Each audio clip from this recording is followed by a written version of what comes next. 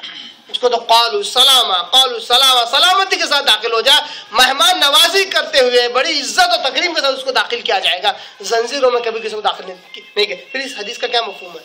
یہ صحیح بخاری کی حدیث نمبر 3010 ہے۔ اس حدیث کا کیا مفہوم ہے؟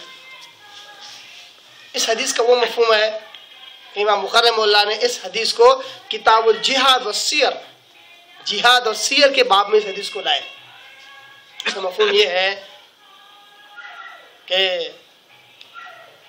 جب مسلمانوں اور کافروں کی جنگ ہوتی ہے، مسلمانوں اور کافروں کی جنگ ہوتی ہے، قیدی پکڑے جاتے ہیں، کافر قیدی پکڑے جاتے ہیں، انہیں زنجیروں میں باندھ کر، زنجیروں میں جکڑ کر انہیں مسلمانوں کے علاقے میں لایا جاتا ہے، مسجدوں میں لایا جاتا ہے، مسجدوں کے ستونوں سے باندھا جاتا ہے۔ پسند نہیں کرتے کہ اس طرح ذلت ملے انہیں، پسند نہیں کرتے، لائے جاتے ہیں۔ پھر مسلمانوں کو، مسلمانوں کے اعمال کو، قرآن کو، احادیث کو، رسول کو دیکھتے ہیں، دل کی دنیا بدل جاتی ہے، اسلام قبول کرتے ہیں، خوشی خوشی اسلام میں آتے ہیں اور مر جاتے ہیں۔ اللہ تعالیٰ کا ایسے لوگ بہت، اللہ تعالیٰ کو بڑے تعجب لگتا ہے ان کا کہ آئے تھے بڑی ذلت اور خواری کے ساتھ زنجیروں میں جکڑے ہوئے، اب جا رہے ہیں جنت میں۔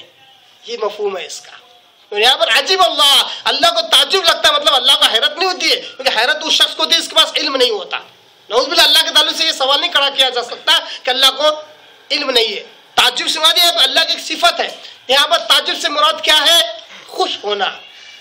اللہ خوش ہوتا ہے ایسے لوگوں سے کہ کفر کی حالت میں تو کیا ہے، زنجیروں میں جکڑے ہوئے اسلام کے قریب آئے، اسلام کو جانا، سیکھا، سمجھا، اسلام قبول کیا، اور اسلام کی حالت میں ان کی موت ہوئی اور جنت میں داخل کیے گئے۔ اللہ کو ایسی قوم بڑی خوش کر دیتی ہے۔